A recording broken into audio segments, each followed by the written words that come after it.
Olá, queridos do Sem Filtro, que bom tê-los aqui novamente para mais esse programa semanal que nos deixa sempre muito felizes, porque temos a grata surpresa de conversarmos sempre com uma pessoa muito querida, muito especial, que vem abrilhantar o nosso programa nesse bate-papo que a gente espera sempre esperamos ansiosos por tê-lo. E hoje aqui, como vocês estão notando, estamos num cenário diferente, estamos inaugurando uma nova etapa do programa Sem Filtro.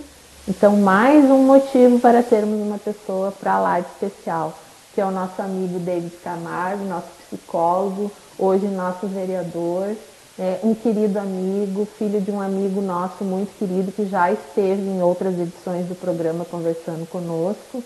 E é muito bom quando a gente tem a prata da casa aqui, para podermos conversar bastante e levar até vocês um pouco daquilo que vem sendo realizado no nosso município e que muitas vezes a gente não tem conhecimento, né, David? Então, sinta-se à vontade, a casa é sua, que bom te ter aqui hoje.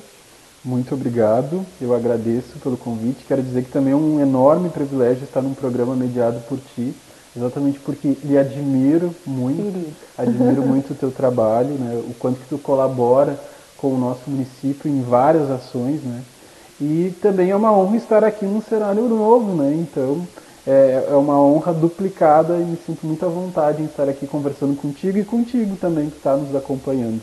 É isso aí. E hoje, David, vou te chamar assim, né, Claro. Hoje o amigo David, a gente gostaria que as pessoas pudessem conhecer um pouco mais a respeito do teu trabalho, se é que é possível que alguém ainda não o conheça, né? Mas o David, ele tem um trabalho já há bastante tempo aqui no nosso município, especificamente em termos de saúde mental, né? E eu gostaria que tu hoje pudesse colocar assim para a comunidade como é que está a conciliar, porque tu também entraste numa seara nova, né, que é o trabalho junto ao Legislativo, que também permite conhecer um pouco mais a vida das pessoas, só que num âmbito macro, né, uma questão mais social. E eu acredito que isso também deve estar colaborando nas suas ações, tanto a psicologia no Legislativo, como o Legislativo na psicologia. Exatamente. Então, eu queria hoje o nosso programa ele é justamente chamado Sem Filtro, porque a gente quer bater um papo aqui, bem informal, mas que ao mesmo tempo possa possibilitar a vocês um conhecimento um pouco maior daquilo que a gente já vem acontecendo no nosso município. E como é que começou assim, a tua atuação na psicologia? Certo. Na verdade, o que acontece, né? Eu até o ensino médio eu tinha uma vontade de fazer direito, né? As pessoas que me perguntavam, que tem aquela velha pergunta, né? E aí, o que tu vai fazer? Né? O ensino médio está terminando, tu já pensou em alguma faculdade? Eu sempre falava acerca do direito, né? Eu sempre dizia, eu quero fazer direito. E eu trabalhei muito tempo num escritório de advocacia e em algum momento isso talvez tenha provocado ainda mais a minha vontade. Chegaste a entrar na Universidade de Direito? Não cheguei.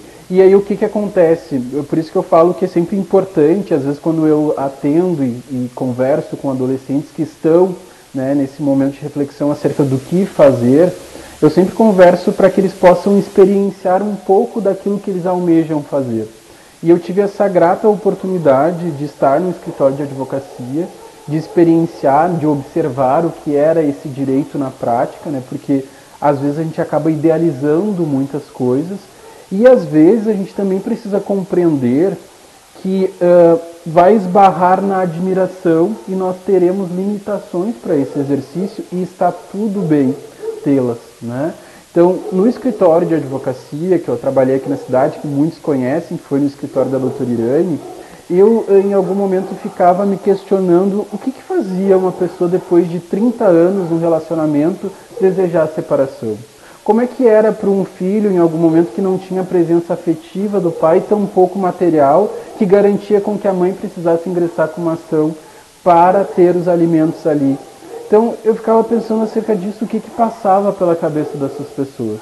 E foi a partir dessa indagação que eu busquei uma profissão que talvez desse conta disso, que respondesse a alguns dos meus questionamentos, ou que acolhesse essas pessoas. E aí surgiu a psicologia. E foi isso que fez com que eu ingressasse na faculdade, né, e concluísse o curso. E me sinto extremamente feliz, né, nessa área de atuação, que é poder ajudar as pessoas de uma forma mais ampliada, né? E hoje, após tu ter feito isso, tu consegue hoje entender aquilo que antes te angustiava? Tipo, a pergunta inicial que te levou a isso hoje tem resposta depois da tua graduação? Sim, eu acho que na verdade o que acontece, eu me coloco naquele lugar do amparar, dar amparo a isso. Porque existem algumas tantas coisas que nós não iremos entender e é saudável com que a gente não entenda. Não é natural e esperado com que a gente entenda o abandono afetivo, né? Não é natural e esperado com que a gente entenda a ideia de uma mãe solo que precisa educar, cuidar, amparar o filho afetivamente e financeiramente sozinho. Isso não é natural com que a gente compreenda. Mas que bom que nós contamos com pessoas que estão dispostas a amparar essas angústias, esse sofrimento, e aí entra o meu trabalho enquanto psicólogo. Então eu me sinto feliz, não em contar com esses tipos de problemas na sociedade, mas entender que existe um lugar seguro, ético, e em que isso pode ser trabalhado, e que isso em algum momento não vire um trauma que possa garantir a essa pessoa alguma limitação de vida. Né? Porque quando a gente não trata, a gente não cuida, isso vira trauma e que vai virar uma limitação que vai impedir o desenvolvimento saudável de uma criança ou mesmo de um adolescente. Eu acho muito interessante, enquanto tu falavas, eu estava prestando atenção, olha o quanto, na verdade, o direito, ele, me corrige se eu estiver errado, ele tem um olhar mais julgador, digamos assim, porque queira ou não, mesmo que tu não entenda, tu vai ter que tomar uma decisão, digamos assim. E a psicologia, ela não julga, né? Não sei se é mais ou menos isso que te levou mais para a psicologia. Porque o acolhimento, ele não tem o primeiro momento do acolhimento, ele já não vem com um olhar fechado sobre a questão, né? O exercício do direito, entre aspas, né, ele te obriga a escolher um lado. Pois é. Né? E a psicologia, que nem sempre é tão óbvio, né?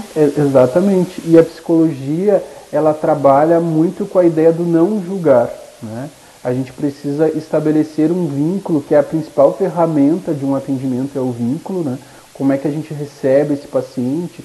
E quando a gente recebe esse paciente, a gente recebe ele sem esse olhar do julgamento, mas sim pela ótica do acolhimento. A gente quer acolher e ajudar ele na problemática que ele vai nos trazer em atendimento. Então, a gente está despido dessa ideia do julgar, ou tenta não julgar, exatamente porque se tem um outro ser humano ali à frente também, né? Isso é importante com que se diga.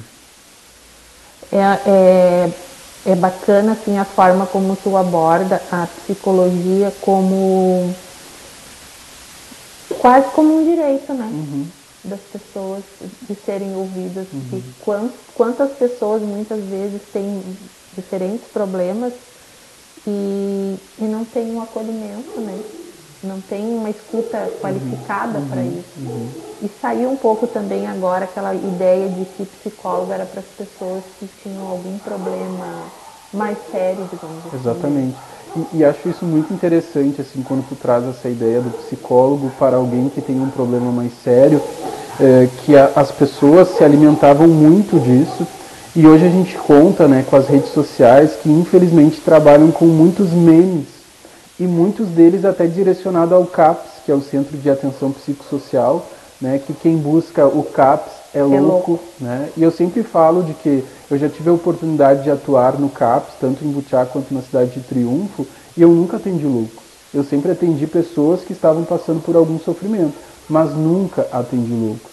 Então a gente precisa ter cada vez mais essa consciência de entender que quando a gente busca tratar saúde mental, é da mesma forma, começou a aparecer alguma lesão na minha pele, vou no dermatologista. Né? O meu dente está doendo, vou no dentista. Então a gente precisa buscar a especialidade. Então sempre quando a gente está passando por algum problema emocional, a gente vai buscar o psicólogo, a gente vai buscar o psiquiatra, que são profissionais que estão ali qualificados, habilitados para atender esse tipo de demanda. E também a gente vê muito na rede social, tem muitos, não digo profissionais, mas muitas pessoas trabalhando também com terapias alternativas, né? Que não substituem um atendimento psicológico, né? Isso é bacana também a gente trazer, porque tem muito vendedor de ilusão nesse meio, né? E é importante nem pensar... sempre o caminho mais curto é o mais adequado, é o mais correto. E o que acontece? Às vezes essas pessoas elas se valem da vulnerabilidade, porque quando tu está num momento sensível e tu ouve alguma palavra que de alguma forma te conforta, tu entende que ali é um lugar seguro, e é um lugar que tu vai desejar querer ficar, né? E às vezes tu entra dentro deste barco, né? E o que acontece? Uma coisa não anula a outra. Às vezes eu atendo alguém que entende que é necessário, a gente entende de forma conjunta a administração de alguma medicação, né? Isso é o psiquiatra que vai avaliar, que vai administrar a medicação, mas isso não anula a continuidade da psicoterapia. Mesmo a questão religiosa, que eu sempre falo da importância, né? A religião ela é muito importante porque ela nos traz o esperançar, né? Por mais que esteja num momento ruim, tu espera com que as coisas possam melhorar. Só que isso não anula a ideia de fazer psicoterapia, né? E quando eu falo isso, eu lembro de dois exemplos públicos, né?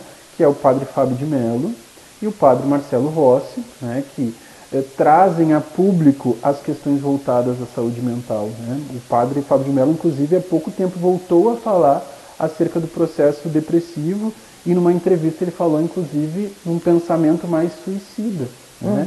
Que mesmo estando ali dentro da igreja e mesmo sendo aquele que acolhe, que ampara, em algum momento ele também precisou ser acolhido e amparado, né? E precisou com que isso pudesse ser de profissionais.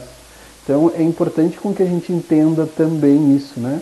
De que não é frescura, não é falta do que fazer, não é acreditar ou não em Deus, é um problema de saúde que a gente precisa cuidar como qualquer outro. E que muitas vezes a gente custa perceber, né, os sinais. Eu acho que é importante também as pessoas que convivem conosco e que notam alguma mudança, né? Às vezes não precisa ser uma mudança muito drástica para poder conversar sobre esse assunto, né? E as escolas, David, eu me afastei um pouco do ambiente escolar, na minha atividade, mas as escolas contam com esse serviço de psicólogos na rede? A escola geralmente demanda a rede, né? Não com que nós tenhamos isso de forma específica. Nós temos hoje um equipamento na cidade que é o CEMEI, né?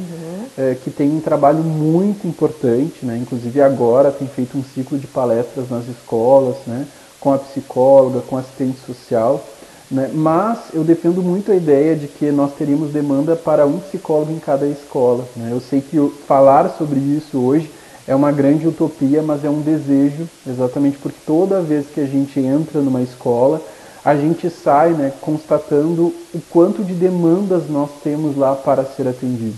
E quando eu falo de demandas, não só dos alunos, mas dos professores, né? Porque os professores e os profissionais da saúde, historicamente, são aqueles que, mesmo diante da adversidade, precisam continuar.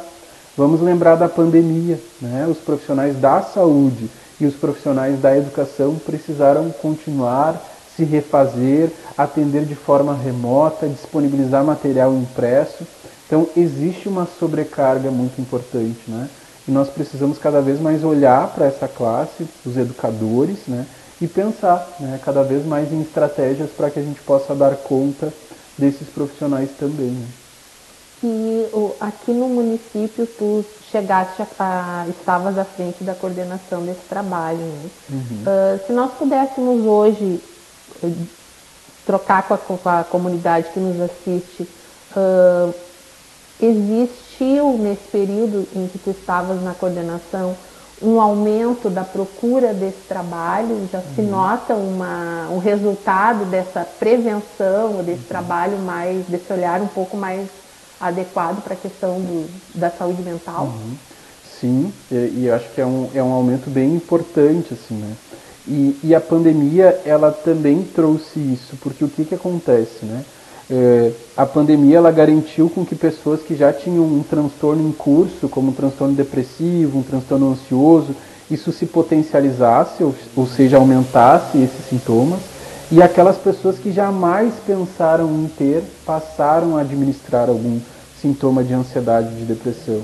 Porque a grande questão e eu uso muito a música do Caetano Veloso, que de perto ninguém é normal. E por que eu digo isso? Porque todos nós temos um sintoma de ansiedade.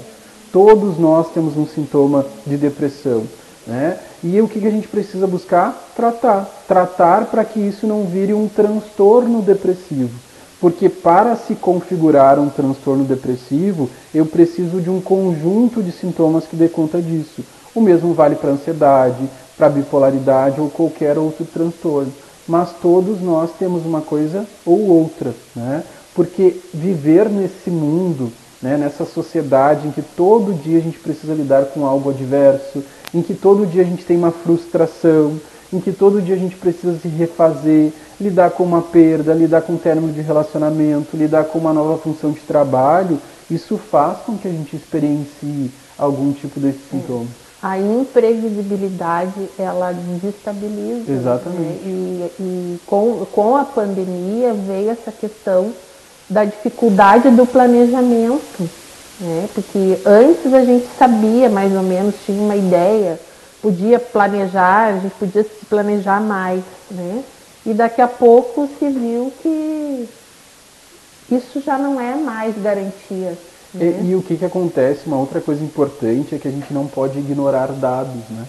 Hoje, se tu for analisar as pessoas que estão afastadas da sua atividade laboral, que gozam de algum benefício da Previdência, na maior parte das vezes é em razão de um transtorno mental.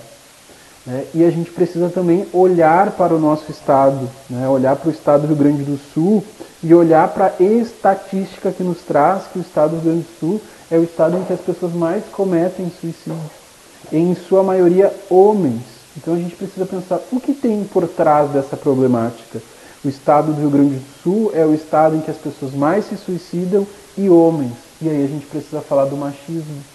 Né? A gente precisa falar acerca do que afasta o homem dessa busca por atendimento e o que aproxima ele da ideia do suicídio. Né? Então, essas problemáticas todas, elas são importantes com que a gente possa refletir, porque a gente colabora com isso. E por que a gente colabora com isso? Porque todos nós somos machistas, racistas, homofóbicos, né? E nós precisamos em algum momento se conscientizar disso, exatamente para que a gente possa se desconstruir, porque nós estamos na mesma sociedade. Então, invariavelmente, nós carregamos isso. E multiplicamos. O problema também é muito disso, né? A gente vê em várias questões que tem muito de replicar coisas que muitas vezes não tem nem fundamento, né? E às vezes, daí eu volto agora a falar das redes sociais, e às vezes a gente acaba compartilhando esse tipo de conteúdo sem a dimensão do que isso pode provocar na vida do outro, né? Então, quando eu pego lá uma postagem, né, de que é frescura e compartilho, alguém que está experimentando algum sintoma de depressão veste aquela ideia de que é frescura e deixa de buscar atendimento. E ignora o resto. Exatamente, quando eu compartilho um meme lá, que eu achei muito engraçado, mas isso em algum momento colabora para que alguém não busque o serviço. Então, nós temos uma participação tanto no adoecimento quanto na melhora da vida de alguém. Viram? Muita coisa para a gente conversar ainda, só que a gente vai ter que fazer um intervalo agora e a gente já volta, fica conosco e retorne para Sem Filtro.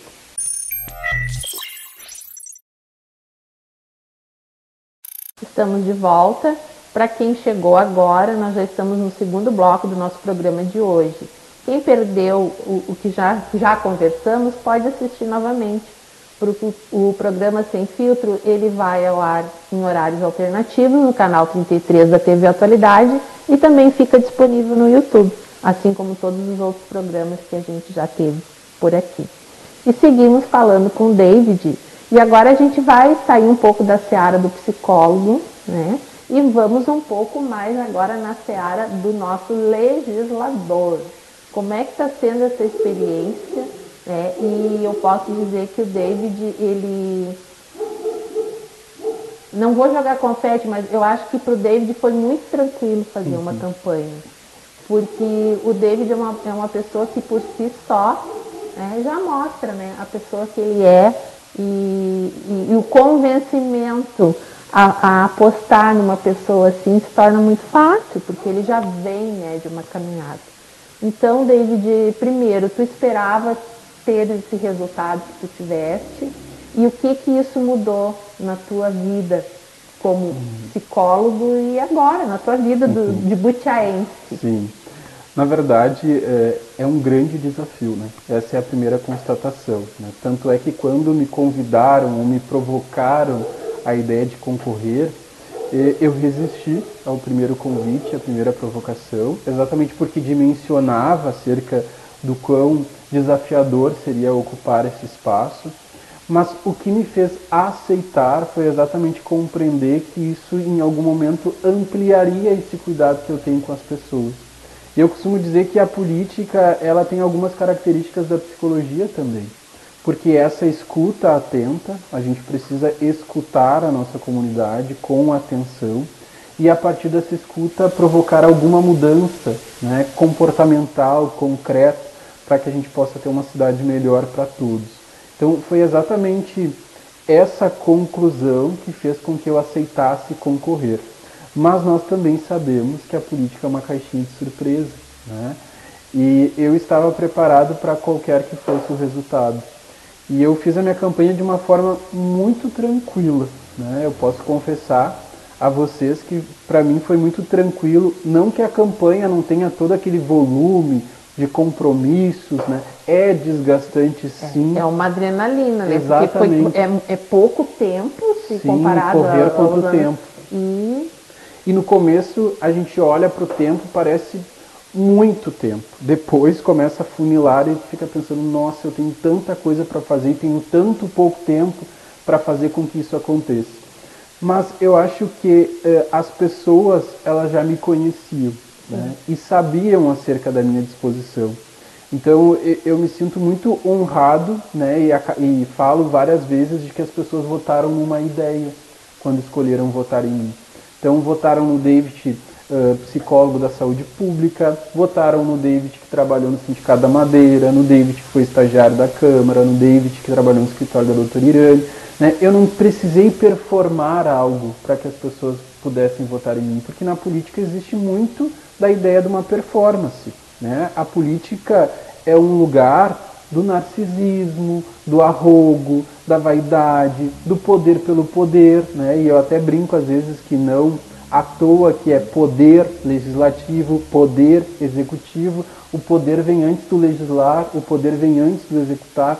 Então é um espaço extremamente vaidoso, né? Mas que eu estava com a minha vaidade muito bem ajustada, trabalhada. muito bem trabalhada, também faço terapia, isso é importante como se diga. Mas eu ia te perguntar. Exato, faço terapia, né? E depois eu falo exatamente o que me fez buscar a terapia, né? Mas eu fui para a Câmara, na verdade, primeiro se tem o resultado, né? Vou falar sobre o resultado, né? Eu esperava com que pudesse acontecer tanto o que eu almejava, que era ter sucesso, acho que ninguém concorre não buscando êxito, né? Então tive esse sucesso, né? E depois do resultado, né, vem aquele ponto de interrogação, e agora? Né? Por mais que a gente tenha todo o tempo para divulgar as propostas, por mais que a gente tenha conversado com as pessoas, né, vem o peso da responsabilidade que a gente só dimensiona depois quando está sentado naquela cadeira lá na Câmara de Vereadores. Mas eu me sinto muito feliz no lugar onde eu ocupo. Né? Alguns amigos me perguntavam logo no início, né, como é que estava sendo para mim. Eu falava, nossa, eu tenho despertado aquele sentimento do pertencimento, sabe? Quando você pertence a um lugar. E há alguns tantos eu tenho dito que tenho aprendido algumas coisas e não aprendido outras, e é saudável com que eu não aprenda.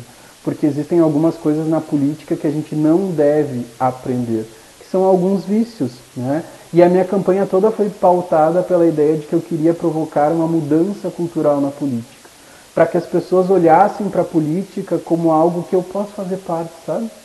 Que ainda dá para acreditar. É um lugar para mim, porque esse era um outro questionamento que eu ouvia muito durante a minha campanha. Mas, David, por que tu quis concorrer? Eu não te vejo na política, eu não te vejo político. E quando eu perguntava, por que tu não me vê política? Ah, não, porque política é lugar de mentira, de trapaça, prometem e não fazem. Eu disse, pois bem, é por isso que eu quero concorrer. Exatamente porque entendo que esse é um lugar nosso, é um lugar para nós, porque define a nossa vida todos os dias.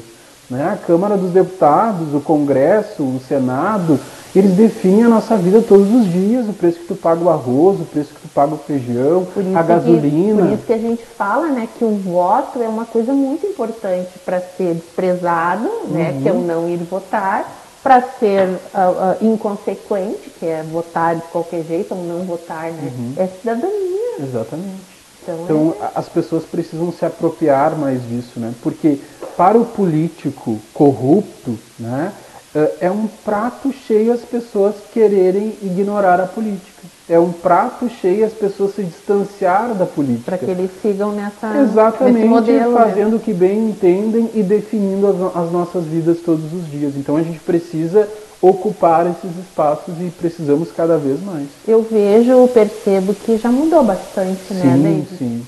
No cenário, no geral, assim, vejo mais mulheres também participando, né? Eu fico muito feliz também. E que é um ganho muito bacana, porque tem aquela questão de sempre se tinha cumprir as cotas, né? E a gente sabe que não é isso que se quer, a gente quer que pessoas realmente se empoderem, que nem tu disseste, dessa importante missão, que não é nada fácil. Não, e é interessante que eu fui estagiário da Câmara de Vereadores e hoje eu estou numa legislatura que tem a mesma composição a nível de gênero que tinha quando eu fui estagiário, que à época a Irane era vereadora e a Neuza Vargas também, né? E hoje eu chego numa legislatura que também temos duas mulheres, né? E isso é muito importante, né? Com que nós tenhamos um legislativo com presença feminina, exatamente porque, mais uma vez falando em estatística, né? Nós passamos um feriado em que mais de 10 mulheres foram mortas vítimas de feminicídio, né? Então a gente precisa de mulheres, por mais que eu entenda que essa não é tão somente uma questão de gênero, né? Mas as mulheres precisam levantar essas bandeiras dentro das câmaras de vereadores, do Congresso, do Senado, enfim. E dentro dos próprios partidos, né? Essa preocupação nessa formação, né? As escolas e tudo mais, é a sociedade como um todo, porque nenhuma mudança vai acontecer se não passar por essas instâncias, né? Exatamente. A sessão, que horários estão acontecendo as sessões? A sessão, na legislatura anterior, ela acontecia no horário da tarde, né?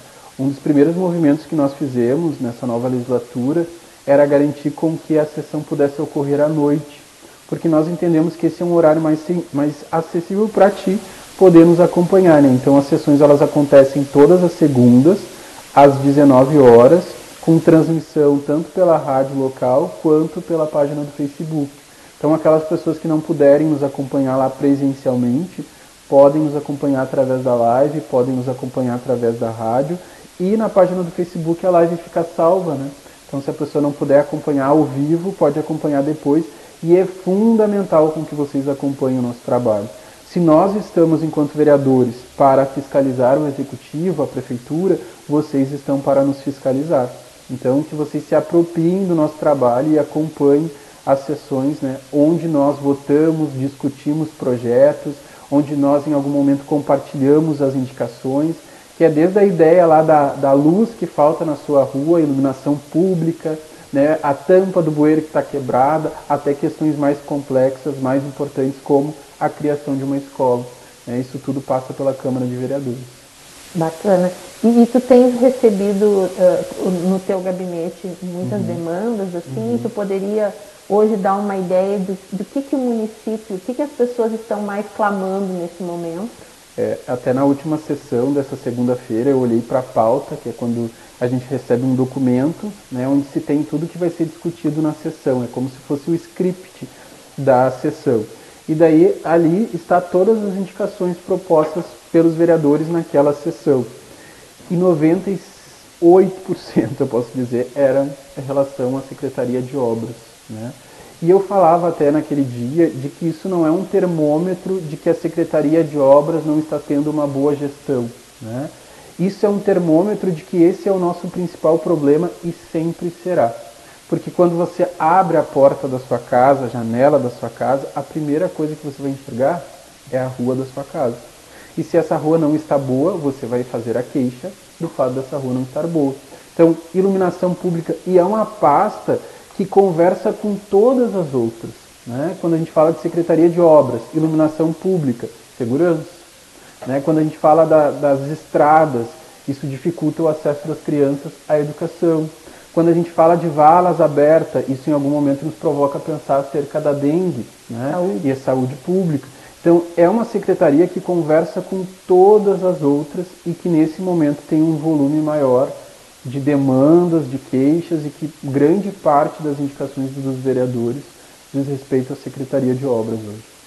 E a gente também imagina que um grande empecilho que não é prerrogativa só de Butiá é a questão financeira, né? A gente sabe que os municípios, todos os prefeitos que assumiram os municípios com bastante dificuldade, né?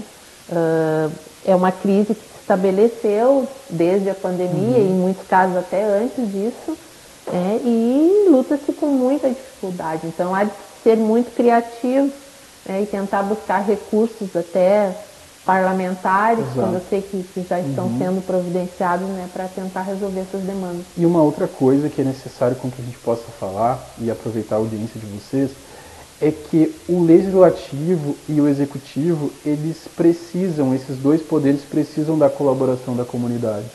Né? Esses dias eu estava falando sobre as questões ambientais, e quando a gente caminha ali na 15 de novembro, né, nos fundos da sede campestre, e a gente se depara com sofá, com geladeira, com armário, com entulhos, isso não brota da terra. Isso brota da falta de conscientização ambiental, isso brota da falta de educação, isso é comportamental e humano. Não há executivo e legislativo que chegue a tempo de dar conta disso. Eu lembro que o Sindicato da Madeira, que meu pai preside, eles fizeram uma limpeza exatamente porque fica muito próximo do sindicato. E passou-se alguns dias e lá tínhamos geladeira, lá tínhamos resto de obras. Então a gente precisa com que a comunidade tenha a sensibilidade de cuidar daquilo que é seu. Inclusive no Carbomoto eu fiz uma campanha a partir do meu gabinete, distribuindo adesivos, conversando com as pessoas para que nós possamos cuidar daquilo que é nosso. Né? De que a autoestima de uma cidade é essa cidade cuidada. Né? Todo mundo quer ter um lugar bonito, ainda mais quando a gente recebe um evento da grandiosidade do Carbomoto, onde várias pessoas do país, né, e de países vizinhos acabam nos visitando. E como é que a gente quer receber essas pessoas? Né? Esse é o questionamento que a gente precisa fazer. Então a gente precisa cuidar da nossa cidade.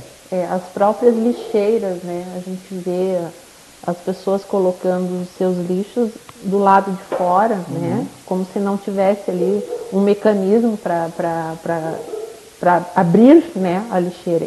E isso é educação, né? Como disse, também conversa, meio ambiente também conversa com várias áreas, né? E a questão, assim, se teria algum projeto ou alguma ação que o teu gabinete está planejando, que possa nos dar algum indício, assim, que vocês estão já no forno preparando alguma coisa para mostrar para a comunidade? Claro, posso falar assim. Na verdade, a primeira ação minha enquanto vereador foi instaurar a Frente Parlamentar em Defesa da Saúde Mental, que tem como viés, né, essa ideia de criar dinâmicas, né, dentro das escolas, palestras dentro das escolas, para que a gente possa trabalhar todo e qualquer tipo de violência, mas a saúde mental num aspecto mais ampliado, assim.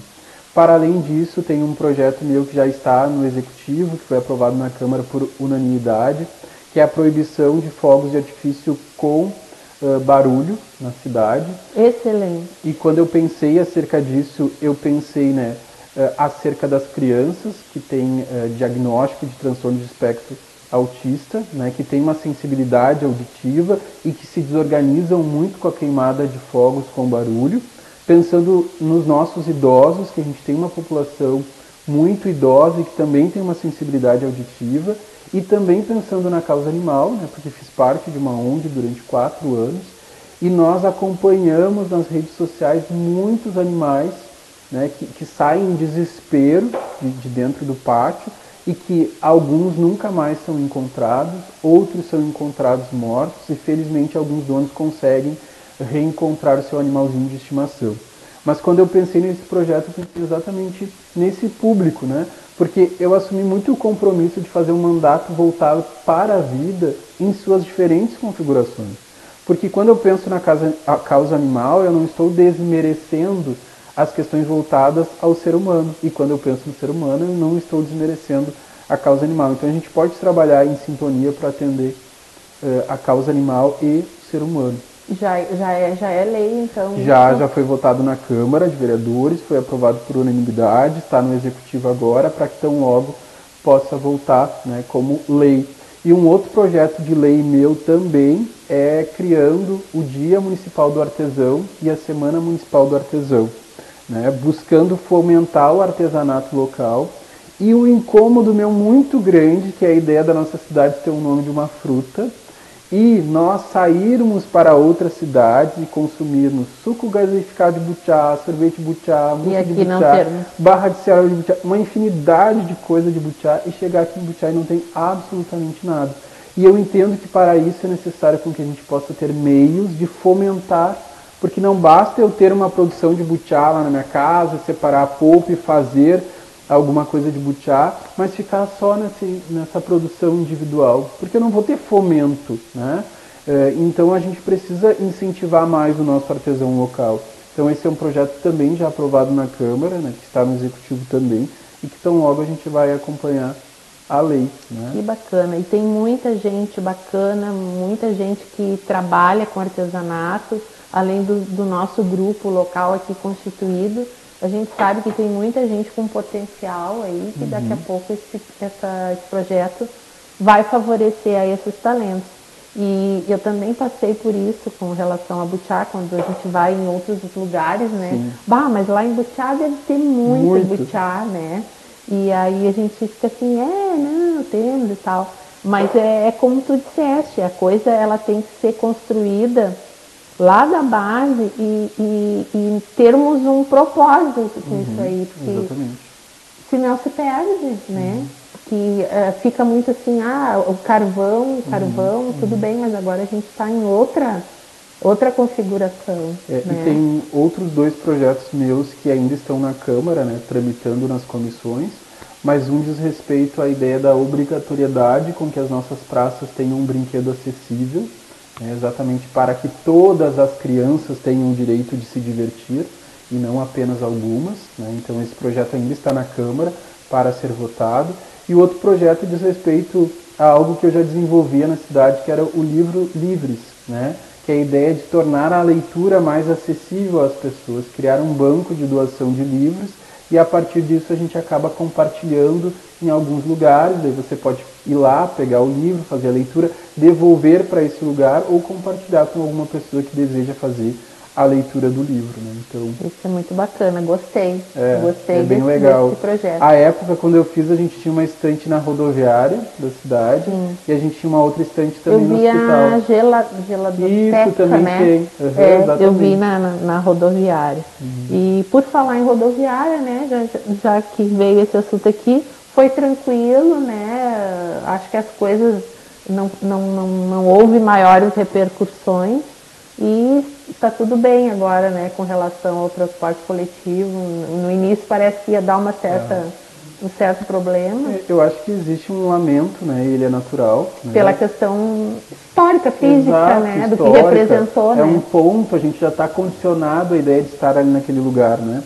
Mas é um movimento que a gente percebe de outros municípios do estado do Rio Grande do Sul, que diz respeito a um cenário econômico, né? Mas eu acho importante que tenha uma alternativa para isso. Se construir alguma ação, né, juntar as memórias e deixar isso na casa de cultura ou coisa assim, né, porque a gente pode não deixar morrer isso, que cada um de nós, mais antigos, não vou dizer mais velhos, a gente tem essas memórias afetivas que são importantes para nós. A gente vai ter que dar mais um intervalinho e a gente já volta com um assunto que essa semana bombou aí em todos os lugares. Então fica atento e volta aí que a gente já retorna.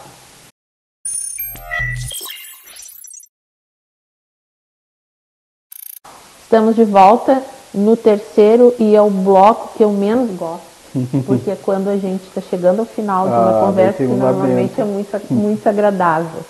Eu não poderia deixar de conversar com o nosso psicólogo sobre a questão que essa semana veio à tona, especialmente nas redes sociais e também na televisão, que é a situação dos bebês reborn, né? Assim se chama, né? Sim. Qual a tua visão a respeito disso? Eu tenho a minha, e até já vou dizer, né, porque até gostaria de ver se bate com a nossa, com a tua interpretação. Eu literalmente, isso me assusta muito, porque todos nós, quando crianças, especialmente as meninas, os meninos também, né, não vão ser machistas aqui, já brincamos, já fantasiamos, já tivemos os nossos amigos imaginários, já tivemos nossas bonecas, né? Enfim, eu lembro que tinha um desenho, O Mundo de Bob, acho que era, da né? motinho. De um menininho que pedalava no triciclo e ali ele era tudo que ele queria, tudo que desejava, né? Tamanho e potencial. Mas isso é uma criança, né? Claro. Agora a gente vê pessoas adultas nessa fantasia e muitas vezes como se não fosse uma fantasia. Eu queria ouvir um pouquinho a tua interpretação a respeito disso. Sim. Na verdade, a gente acompanha um enorme boom com relação a essa ideia do bebê reborn, né? E da semana retrasada para cá, ainda mais, né? Ganhou espaços importantes como o Fantástico, né? Eu lembro que no último domingo eu estava assistindo o Fantástico e deu que iria dar a matéria, exatamente porque teve um encontro, né? Num parque em São Paulo, enfim. O que acontece, né? Eu acho que existem aquelas pessoas que colecionam brinquedos, né? E existem aquelas pessoas que às vezes até desenvolvem uma certa patologia, né? É quando isso traz algum adoecimento, é fruto de algum adoecimento psíquico, né? Que é quando essa fantasia extrapola, né? E essas, por exemplo, as mulheres, que a gente vê mais mulheres falarem acerca disso, acabam buscando uma certa maternidade desses bebês, né? E existe, acho que a gente pode até usar o termo, são várias as camadas, né? E existem aquelas pessoas que fomentam isso, alimentam isso, meramente por uma ideia comercial. Exatamente porque dá visualização nas redes sociais, no TikTok, no Instagram, e essa visualização traz um rendimento. Monetaria. Né? Exatamente. Então, eu ouvia até uma dessas mulheres dando uma entrevista, acho que era para a Rádio Gaúcha, e ela falava exatamente acerca disso. Quando termina o vídeo, eu pego a boneca e guardo no guarda-roupa. Depois eu vou pegar a boneca só quando eu tenho outro vídeo para gravar. Mas para aquelas pessoas que consomem o conteúdo, a ideia é de que a vida dessa pessoa... É de continuidade. Exatamente. Né? É em torno daquela boneca, da refeição da boneca, de dar banho na boneca, como se fosse um filho. Né? Mas na fala dela, ela trouxe muito isso, de que são recortes do dia dela, né, que ela busca exatamente um ganho financeiro. Pois é, mas e o quanto isso, na cabeça de diferentes pessoas, isso repercute de diferentes maneiras.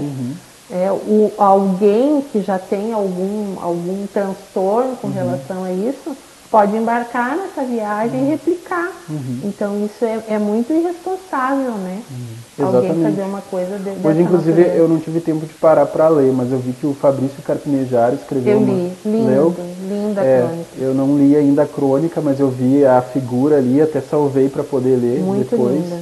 Mas tamanha repercussão, né, de que grandes cronistas já estão escrevendo sobre. Eu adoro as coisas que o Carpinejar escreve e que ele fala, acho ele super inteligente. Inclusive, ele conta que ele sofria bullying, né, desde pequeno, pela forma como se vestia, como se falava, enfim. Então, para mim, é um grande escritor. E claro que tu vai ler, mas deixa eu só te colocar assim, eu achei muito interessante e por isso pensei em hoje a gente fechar o bloco com isso, porque ele passa a ideia assim de que as pessoas estão transferindo as relações humanas para não humanos e os humanos elas não estão tratando com humanidade, né? Então o que está acontecendo? É mais fácil eu ter um bebê que não chora, que não fica doente, né, que não me atrapalha em nada, do que eu ter o desafio de ser mãe, de ser pai. Eu achei bem interessante, né, essa colocação. E é interessante também pensar nessa ótica de que esse objeto ele vem mudando de formato, porque vamos pensar a ideia do celular. Como é que a gente usa o celular hoje? O celular ele nos aproxima ou nos distancia das pessoas? Qual a finalidade dele, Exatamente, né? Qual é a proposta? Porque acho que tudo gira em torno da finalidade, do que eu faço com isso. Né? Hoje, se você faz uma confraternização, vai numa pizzaria, num restaurante, enfim, quando você vê, estão todas as pessoas com o celular na mão. Né? Ou automático, né? Exatamente, é automático. Então, a relação humana, ela está mais distanciada, né? As pessoas estão mais distantes uma das outras. E às vezes, né, eu às vezes converso até com pacientes em atendimento, digo, o que a gente precisa fazer agora não é algo novo, o que a gente precisa é retomar aquilo que a gente sempre fez e que se perdeu no meio do caminho. E é isso, às vezes a gente precisa pegar a cadeira, ir para a praça e tomar chimarrão. Né? A gente precisa restabelecer hábitos que nós sempre tivemos e que em algum momento se perdeu no meio dessa caminhada. Então, acho que é isso, os bebês reborns talvez estão aí exatamente para nos dar esse recado do quanto que as pessoas estão perdendo um pouco mais a humanidade mesmo, né? E isso nos deixa menos humanos também, né? Menos sensíveis. Isso eu já noto que as pessoas são um pouco mais duras, assim, não sei. E eu acho que temos um outro componente também, que é a ideia do quanto que as pessoas estão com dificuldade em tolerar frustrações. Porque a partir do momento que eu materno um boneco, ele faz exatamente tudo que eu quero. Né? Eu visto ele do jeito que eu quero, eu vou interagir com ele do jeito que eu quero, então eu não vou... Até quando eu quero. Até quando eu quero, né? Eu não vou ter nenhuma reação contrária a um comportamento que eu tenho. E isso é uma outra coisa que a gente precisa pensar. As pessoas estão cada vez mais tendo dificuldade em tolerar frustrações e a partir disso se desorganizam. E por que está acontecendo isso? O que é o gatilho disso, na tua opinião? Ou são vários, é um conjunto de coisas? É um conjunto de coisas, assim, é multifatorial, né? Às vezes envolve até a ideia da criação mesmo, né? E por isso é bem importante que a gente possa falar do desenvolvimento infantil, de tantas coisas que a gente adquire na infância, ferramentas que a gente adquire na infância e que ao longo da vida a gente vai usar elas, né? Eu falo de que a infância é um solo que a gente sempre irá pisar, independente da idade que tenhamos. Então, aquela criança que não é em algum momento confrontada, no bom sentido do confronto, que não é exposta às limitações, aos limites, ao não, ela vai se criar dentro dessa bolha em que tudo se pode. E a partir do momento que alguém disser que não, ela já vai travar. Se desorganizar. Então aquela criança que está no supermercado e que quer o Kinder Ovo e que sapateia para que a mãe ou o pai dê o Kinder Ovo e o pai cede, ela vai estabelecer a lógica de que sempre que eu sapatear eu vou ganhar as coisas que eu quero. Né? Então a gente precisa entender isso. Que às vezes é mais fácil dar no momento o Kinder Ovo do que aguentar o sapatear, né? Mas em algum momento para a vida a gente precisa aguentar a birra exatamente para que a gente possa ter um adulto saudável e funcional.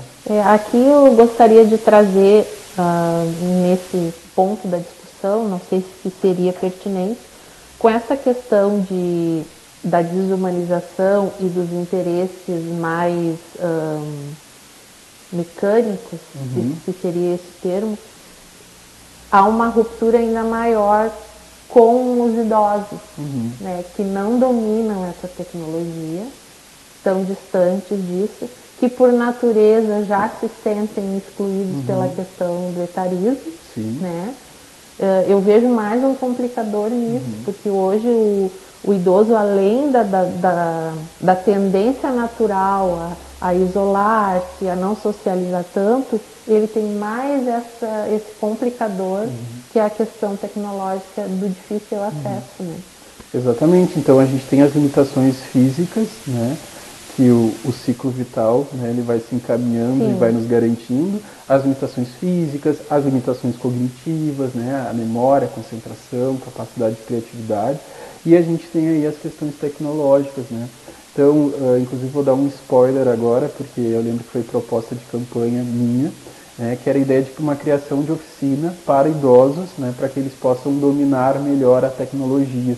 Né? Então, por quê? Porque hoje tudo em algum momento é na palma da mão. Né? A ideia de fazer um Pix, chamar um Uber, né? Então a gente está falando não é só entretenimento, entendendo que entretenimento também é importante, mas algumas questões práticas de vida, de logística, de organização. O acesso ao banco. Exatamente. Digamos esse que é o mais... Quantas pessoas ainda não têm, não sabem mexer num caixa eletrônico? Porque a tendência daqui a um tempo, mais os bancos vão ser assim, né? Autoatendimento. Exatamente, a gente vai em supermercados, em Porto Alegre, né, em lojas, que você pega a compra, passa ali no atendimento, bota na sacolinha e sai. Eu brinco que, eu falo na verdade, né, a primeira vez me deu até um certo desconforto, sabe? Como assim sair do supermercado com a sacola sem ter passado por alguém, sabe? Então a gente precisa entender que sim, a gente vai lidar cada vez mais com a tecnologia, né? É uma nova revolução industrial e aí a gente precisa também se questionar acerca do nosso lugar, né? Porque essa tecnologia ela vem forte e ela é um vem, caminho sem volta, né? E ela vem substituindo a mão de obra humana também. A própria inteligência artificial é assustador.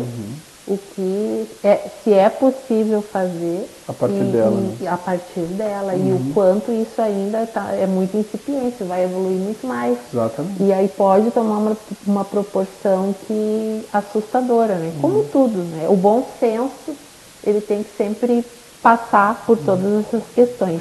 E eu queria aproveitar, já que estamos aqui com um vereador ao nosso lado, né? E também colocar, eu vivi muito por conta dos meus pais e ainda vivo agora com meu pai, a questão dos idosos, né?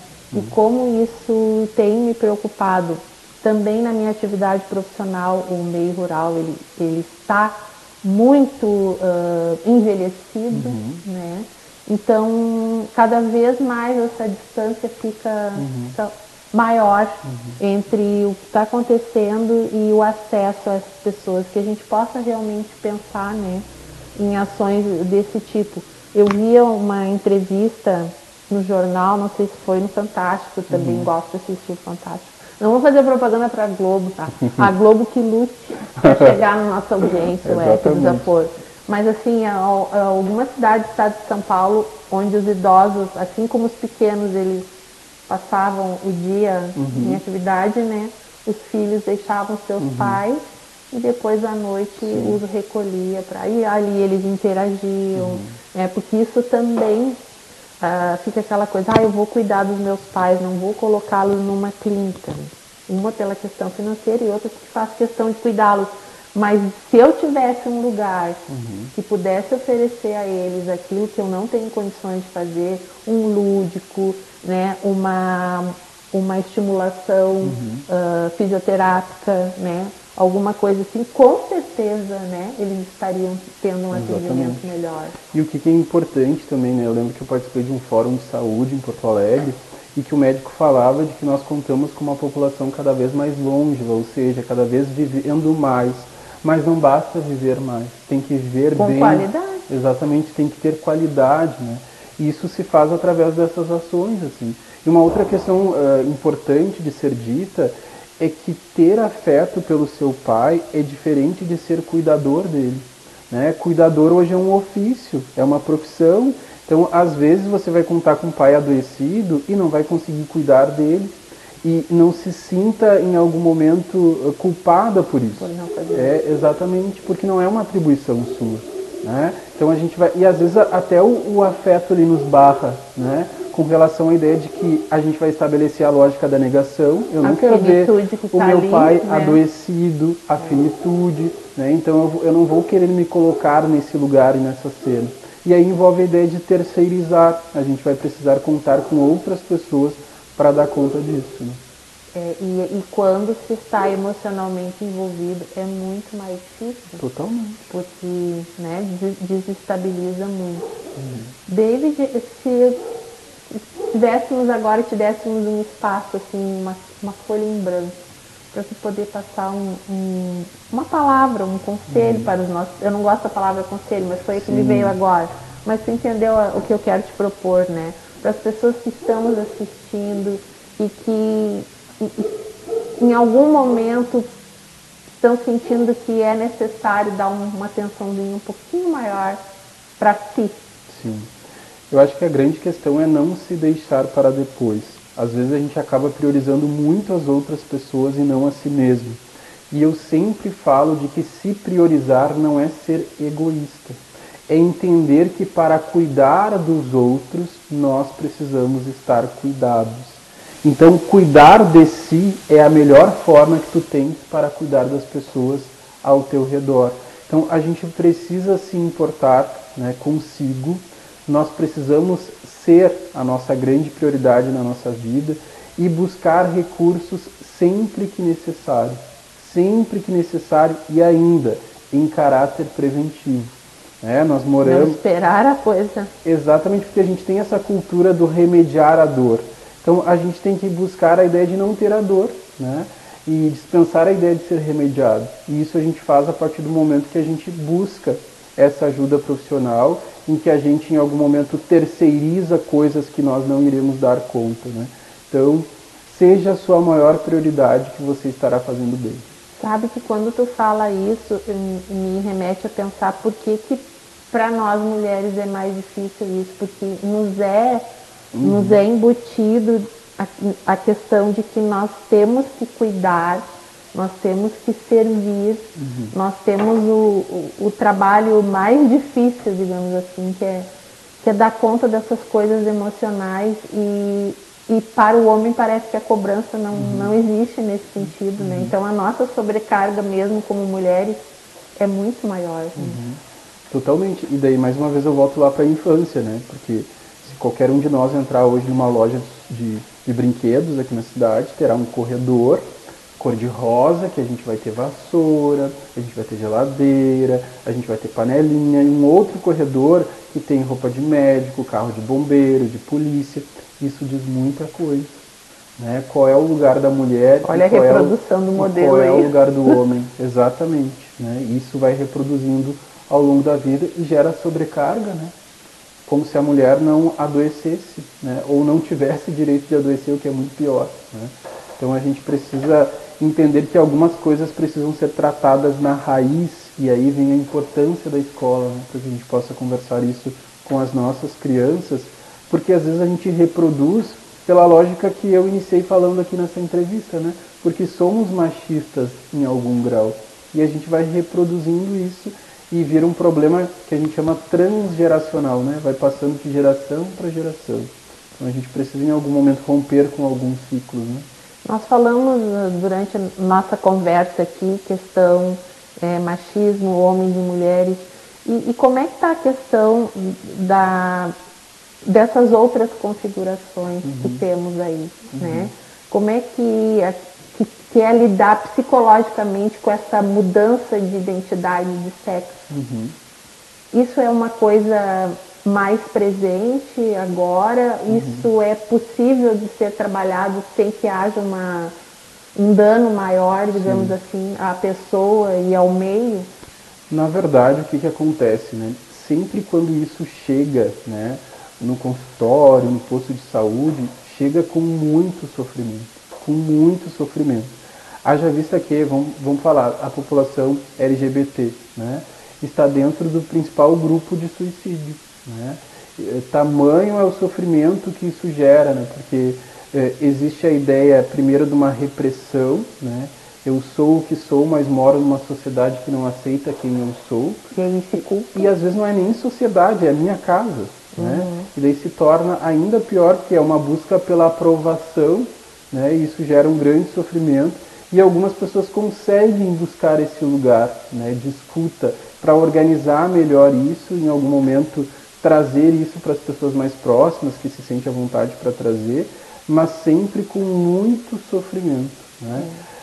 E o que acontece? A gente mora, né, num país em que a expectativa de vida de uma mulher trans, por exemplo, não passa dos 40 anos. Então isso é muito triste, né? Temos um longo caminho aí para percorrer, né? Exatamente. E a gente agradece, David. Olha, a gente podia ficar falando... Acabou já! Acabou! A gente podia ficar falando muito tempo, mas fica o convite, né? A nossa casa está de portas abertas para o psicólogo, para o cidadão, para o legislador, para o amigo, para o filho do seu Telmo. Hoje, quando tu começou a citar várias, né, várias relações... Sim. Faltou a questão do filho do seu Telmo, né? Que a gente que vive na cidade há muito tempo, assim como eu gosto de ouvir que eu sou filha da professora Beth, né? Eu tenho certeza, porque a gente se sente assim, é um legado que a gente carrega, né? E o teu pai é uma figura muito especial, viu, seu Telmo, se você está nos ouvindo. Obrigada, meu querido, que tu volte sempre, foi um prazer te ter aqui. Eu adorei estar aqui contigo, com vocês, né? E você falou do meu pai há pouco, e o voluntariado, para mim, ele é muito forte exatamente porque eu cresci numa casa, né, em que meu pai, né, está à frente de vários trabalhos voluntários, a minha mãe também.